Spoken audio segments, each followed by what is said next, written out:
குக்கரில் 1 கப் பருப்பு, 1/4 கப் கடலைப்பருப்பு, 2 ஸ்பூன் அளவுக்கு பைத்தம்பருப்பு, ஒரு பிஞ்ச் அளவுக்கு மஞ்சள் தூள், பருப்பு வேகிற அளவுக்கு தண்ணி, குக்கரை 3 விசில் வச்சு எடுத்துக்கலாம். கடாயில் எண்ணெய் சூடானதும் இஞ்சி பூண்டு பேஸ்ட் போட்டு நல்லா வதக்கி எடுத்துட்டு நம்ம எடுத்து வச்சிருந்த காய்கறி எல்லாத்தையும் இதில் நம்ம ஆட் பண்ணிக்கலாம். ஒரு பிஞ்ச் அளவுக்கு மஞ்சள் தூள், காரத்துக்கு ஏற்ற மாதிரி மிளகாய்த்தூள், 1 ஸ்பூன் அளவுக்கு கரம் மசாலா, இது எல்லாத்தையும் நல்லா இப்போ மிக்ஸ் பண்ணி எடுத்துக்கலாம்.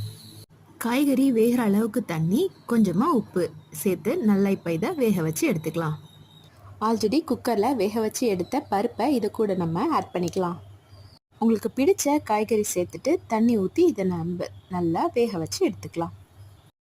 தாளிப்புக்கு ஒரு குட்டி கடாயில் எண்ணெய் சேர்த்துட்டு கடுகு பொரித்து எடுத்துட்டு ஒரு 10 சின்ன வெங்காயம், கருவேப்பிலை, கொஞ்சமாக பெருங்காயத்தூள் இதை நம்ம தாளிச்சால சேர்த்துக்கலாம். அவ்வளோதான், நம்மளோட தாளிச்சா இப்போ ரெடி ஆயிடுச்சு. இதை நீங்கள் தாராளமாக இப்போ டேஸ்ட் பண்ணலாம்.